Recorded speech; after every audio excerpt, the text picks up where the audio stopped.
हरे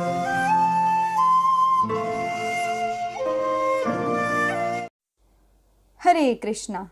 स्वागत है आप सभी भक्तों का राधा कृष्ण भक्ति पथ में, जो कि कृष्ण भावनामृत हेतु बनाई गई है।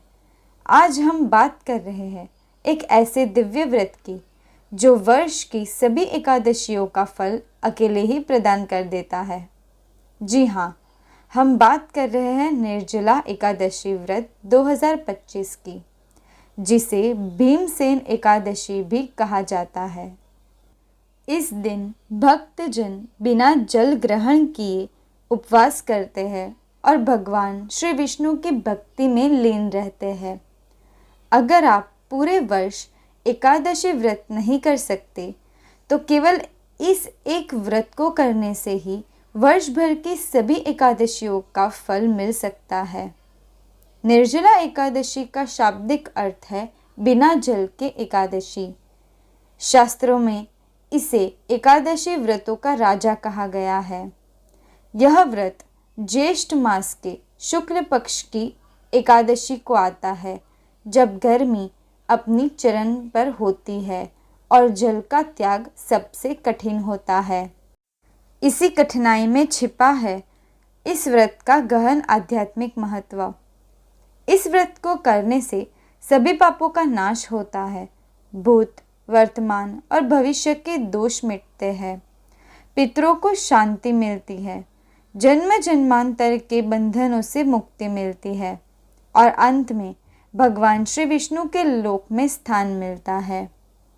यह व्रत केवल शारीरिक तप नहीं, बल्कि मानसिक और आध्यात्मिक साधना भी है। जहाँ आम व्रतों में फल या जल की छूट होती है, वहाँ इस दिन केवल और केवल भगवान का नाम स्मरण ही जीवनदायिनी होता है। इस साल 2025 में निर्जला एकादशी का व्रत 6 जून शुक्रवार को मनाया जाएगा।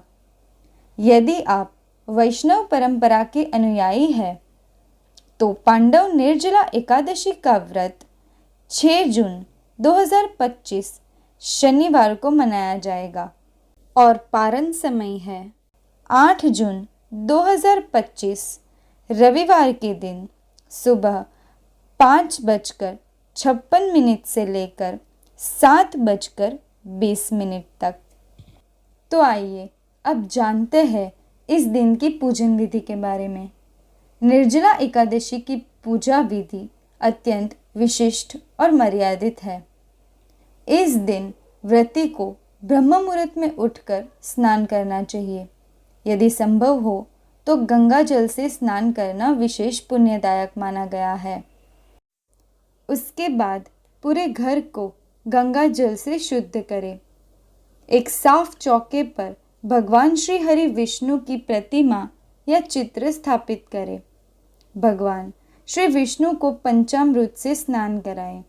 उसके बाद गंगा जल से स्नान कराएं। भगवान श्री विष्णु को पीले रंग के वस्त्र पहनाएं। तुलसी दल, धूप, दीप, नैवेद्य, शुद्ध जल, पंचामृत, चंदन, अक्षत और फूल से उनकी पूजा करें। ओम नमो भगवते वासुदेवाय मंत्र का जाप करें, या फिर आप हरे कृष्ण महामंत्र का जाप भी कर सकते हैं। पूजा के बाद दिन भर आप कोई अन्न, जल, फल, दूध कुछ भी ग्रहण नहीं कर सकते। निर्जला एकादशी के पूरे दिन जितना हो सके उतना नाम जप करना चाहिए।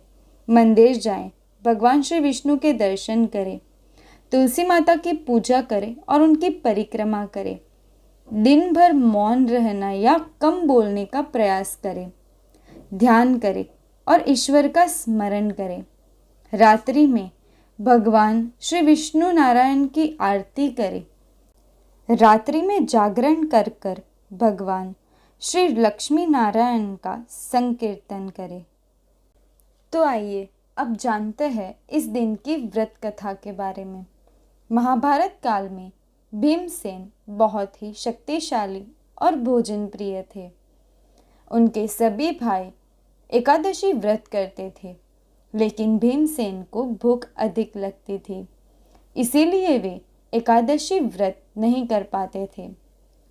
उन्होंने एक बार महर्षि वेदव्यास से पूछा, भगवान, मैं व्रत नहीं कर पाता, पर मैं भी मोक्ष चाहता हूँ, कृपया मार्ग बताएं। महर्षि वेदव्यास जी ने कहा, हे भीम, यदि तुम सभी एकादशी नहीं कर सकते तो साल में केवल एक एकादशी व्रत करो, निर्जला एकादशी। इस दिन जल भी नहीं पीना होता, लेकिन इससे सभी एकादशियों का पुण्य प्राप्त होता है। भीमसेन यह सुनकर चिंतित हो गए, परंतु उन्होंने अपने संकल्प और भगवान की भक्ति से इस कठिन व्रत को पूरा किया। एक पूरा दिन और रात बिना जल और भोजन के भगवान श्री विष्णु के भजन करते रहे। अंततः भगवान विष्णु प्रकट हुए और कहा कि हे भीम, तुमने इस निर्जल व्रत से सभी एकादशियों का फल अर्जित कर लिया। मृत्यु के बाद तुम स्वर्ग प्राप्त करोगे। तभी से यह व्रत भीमसेनी एकादशी के नाम से प्रसिद्ध हो गया और इसका पालन आज तक होता आ रहा है। निर्जला एकादशी केवल व्रत नहीं, यह आत्मसंयम, तपस्या और ईश्वर की भक्ति की एक महान साधना है। यह व्रत सिखाता है कि शारीरिक कष्टों के माध्यम से आध्यात्मिक शुद्धि प्राप्त की जा सकती है। यदि आप पूरे वर्ष केवल इसी व्रत को सच्चे भाव और नियम के साथ करें, तो वह भी आपको जीवन के सारे पापों से मुक्त कर सकता है। तो आइए इस पावन अवसर पर हम सभी भगवान विष्णु के चरणों में समर्पित हो और उनके दिव्य नाम का स्मरण करते हुए जीवन को शुद्ध और सार्थक बनाएं। यदि आपको यह जानकारी उपयोगी लगी हो तो वीडियो को लाइक करें, शेयर करें और चैनल को सब्सक्राइब करें। हरे कृष्णा।